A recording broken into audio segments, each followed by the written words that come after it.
90 రోజుల కోర్సు పూర్తి చేస్తే చాలు 100% ప్లేస్మెంట్ సపోర్ట్ తో సాఫ్ట్వేర్ జాబ్ మీ సొంతం. వెంటనే కోడ్ జ్ఞాన్ డెస్టినేషన్ ని సంప్రదించండి. నమస్కారం అండి, డాక్టర్ శ్రీ ఆచార్య అనంతకృష్ణ స్వామి గారు. నమస్కారం. ఒక చిన్న అవసరం ఆడపిల్లకు వచ్చినప్పుడు భర్తను అడగడానికో ఇంకెవరైనా అడగడానికో భయపడే వాళ్ళు పక్కింటి వాళ్ళనో లేదంటే ఫ్రెండ్స్ అనో ఒక 500 కోసమని వెళ్తే 5 లక్షల దాకా దారి తీసింది. అటువంటివి చాలా మంది ఆడవాళ్ళకి స్టిల్ ఇప్పటికీ ఉన్నారు. అలాంటి వాళ్ళు చాలా మంది కవర్ చేయాలి, ఏ విధంగా చేయాలో తెలియదు. అటువంటి సమస్యలు ఉంటూ ఉంటాయి. ఫైనాన్షియల్గా వాళ్ళకి ఉక్కిరి బిక్కిరి అయిపోతూ ఉంటుంటారు. వాటి నుంచి బయటపడాలి అన్నా, వాళ్ళు ఇండిపెండెంట్గా ఎదగాలి అనుకున్నా, వాళ్ళు కూడా మనీని ఆకర్షించాలి అన్నా ఏ విధంగా అంటారు?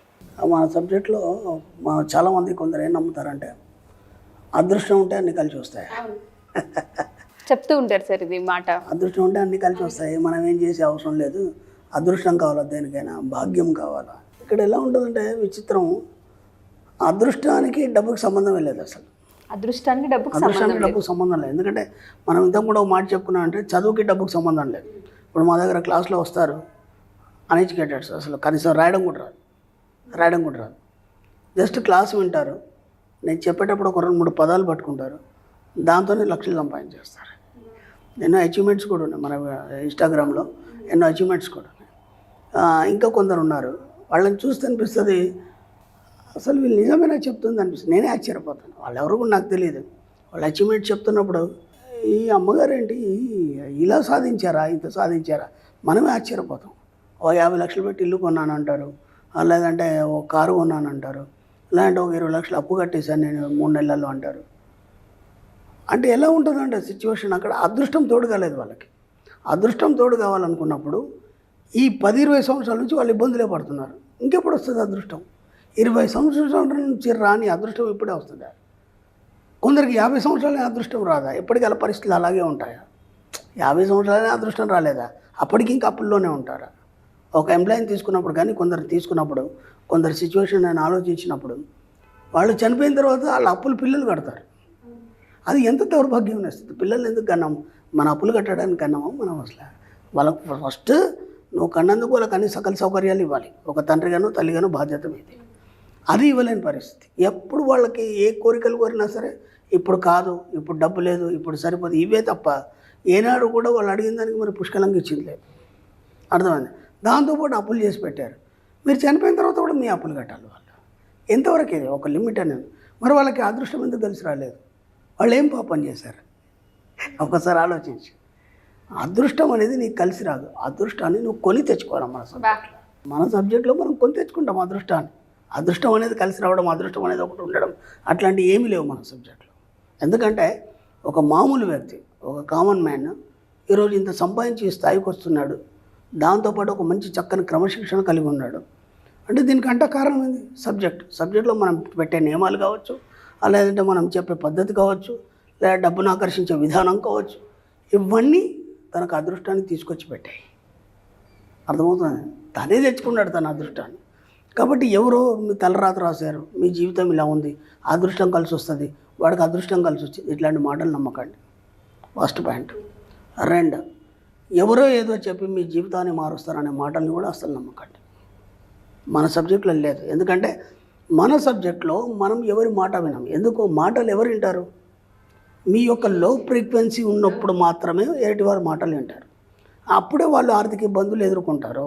ఆర్థిక ఇబ్బందులు ఎదుర్కొంటున్నారంటే మీరు లో ఫ్రీక్వెన్సీలో ఉన్నారు. అంటే మీ యొక్క లోపల ఉన్నటువంటి అనంతమైన శక్తిని మీరు ప్రజ్వలింపచేస్తలేరు. ఎప్పటికప్పుడు వాళ్ళ మాటలు వీళ్ళ మాటలు ఏం చేస్తుంది, దాన్ని అనగదొక్కేస్తున్నారు. కాబట్టి మీరు పైకి రావట్లేదు. అప్పుడేమవుతారు? ఆ వ్యక్తి ఇతరుల మీద ఆధారపడడం, లేదా దేవుడని ఒక పదార్థాన్ని నమ్మడం, లేదంటే జ్యోతిషం అనే ఒక దాన్ని నమ్మడం. అంటే ఇతరులు ఏదైతే చెప్తారో దాన్ని నమ్మి అదే నిజమని నమ్ముకొని దాంతోనే మోసపోవడం, దాంతో డబ్బు సమయం అన్నీ వృధా చేసుకోవడం, ఇంకా లాస్ అయిపోతున్నా సరే ఇంకా ఏదో ఉంది బయట, దీనికంటే ఆవలి ఇంకేదో ఉందనే ఒక ఆలోచనతో మొత్తం తన ఉనికిని కోల్పోవడం జరుగుతుంది. ఇప్పుడు మనం ఏం చేసామంటే ఇవన్నిటి అవతల ఇంకేముంది, అది ఎలా పనిచేస్తుంది అనేది మనం చూపించాం. మన సబ్జెక్ట్లో ఇప్పటిదాకా మనం ఏదైతే నమ్ముతూ వచ్చామో, ఈ నమ్ముతూ వచ్చింది నీకు ఎక్కడైతే నువ్వు ఆగిపోయినావో ఆ తర్వాత ఏముందనేది మనం చూపించగలిగాం. అంటే సబ్జెక్ట్ అంతా కొత్తగా ఉంది, దీంట్లో ఎలాంటి రిస్క్ లేదు, ఎలాంటి ఆలోచన విధానం లేదు. జస్ట్ నీకు కావాల్సిన దాన్ని కోరుకోవడం, పొందడం, అంతే. 2 సింపుల్ థింగ్.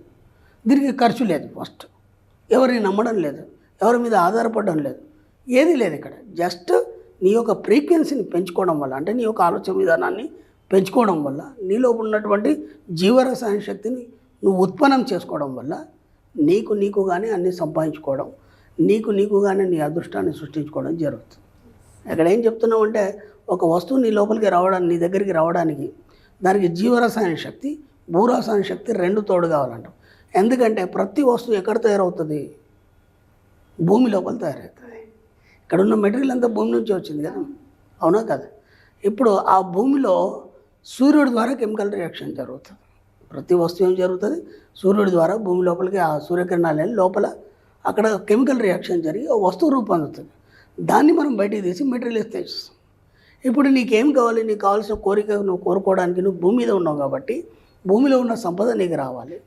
అలాగే మనం ఏం చెప్తామంటే, రోజు ఉదయం లేసి ఇంతకుముందు కూడా చెప్పాం మనం, ఒక్కసారి సూర్య నమస్కారం చేయాలి. ఎందుకంటే కృతజ్ఞత, అతని ద్వారానే సంపద అంత వస్తుంది కాబట్టి, భూమి నుంచి అంత సంపద వస్తుంది కాబట్టి మనం దానికి ఒక కృతజ్ఞత చెప్పుకోవాలి. లేవగానే భూమి మీద కాలు పెడుతూనే మన పూర్వీకులు చెప్పారు, లేవగానే భూమి ఒకసారి మొక్కాలని.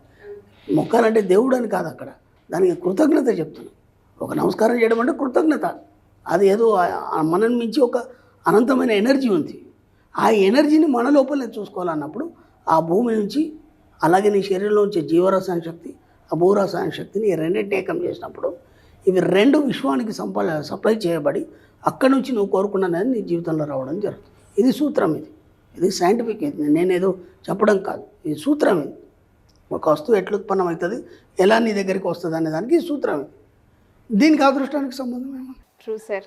మనం ఎక్కడ స్టార్ట్ చేసిన టాపిక్, అదృష్టానికి దీనికి సంబంధం ఏముంది? దీన్ని ఎలా చేయాలన్నప్పుడు ఏం చేస్తాం మనం? జస్ట్ మనం మనీ మెడిటేషన్లో కూర్చుంటాం, లేదంటే అఫర్మేషన్ చేస్తాం, లేదంటే పదే పదే ఆ వస్తువుని ఊహిస్తాం. ఊహించడం వల్ల ఏమవుతుంది? నీ లోపల ఉన్న ఎనర్జీ షట్చక్రాల ద్వారా ఆ సహస్రారం నుంచి విశ్వానికి చేరుతుంది. చేరి ఆ ఫ్రీక్వెన్సీని మీరు ఏదైతే కోరుకుంటున్నారో ఆ తరంగాల యొక్క ఫ్రీక్వెన్సీ, దానికి ఒక సిస్టమ్ ఉంది. ఆ సిస్టమ్ లేనిది మనకి మీ యొక్క ఆలోచన తరంగాల ఫ్రీక్వెన్సీ ఏదైతుందో 50 Hz/s, అది కనుక 963 కనుక మీరు తీసుకొస్తే మీ కోరికలన్నీ సాధ్యమవుతాయని చెప్పబడింది. సైన్స్ అది, నేను చెప్పట్లేదు. 963 తీసుకురావాలంటే అప్పుడు మీరు ఏం చేయాలి? సింపుల్గా మీ యొక్క పాజిటివ్నెస్ని పెంచుకోవాలి. వీలైనంత మట్టి ఎక్కడైనా సరే పాజిటివ్నెస్ పాజిటివ్ మాట్లాడడం వల్ల ఏమవుతుంది? మీ యొక్క ఫ్రీక్వెన్సీ లెవెల్ పెరుగుతుంది. సింపుల్. ఫ్రీక్వెన్సీ లెవెల్ పెరిగిందా మీరే దేవుడు, మీరే యోగి, మీరే అన్ని. ఇక మిమ్మల్ని మించే దేవుడే వాళ్ళు. అంటే మీరేది కోరుకుంటే అది మీ దగ్గరకు వస్తుంది. అప్పుడు అదృష్టం ఎక్కడ ఉంది? కాబట్టి అదృష్టాన్ని మీరే సృష్టించుకుంటారు. అదృష్టం అనేది మీతోనే ఉంటుంది. ఎవరో ఇస్తే అదృష్టం రాదు, ఎవరిని మొక్కితే అదృష్టం రాదు, ఎవరి చేతనో నీకు అదృష్టం అనేది ఉండదు. అన్నీ నువ్వే సృష్టించుకుంటావు, నువ్వే దేవుడు అని చెప్పబడుతుంది మన సబ్జెక్ట్. చాలా వరకు అదృష్టం మనకి రాసి పెట్టలేదేమో అని మాట్లాడేవే ఎక్కువ విన్నాము. అదృష్టాన్ని మనం కొని తెచ్చుకోవాలి.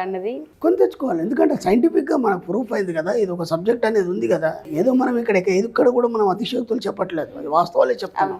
దాన్ని నువ్వు ఒకసారి ప్రయత్నం చేస్తే కదా నీకు తెలుస్తుంది. Thank you sir, thank you so much. Thank you.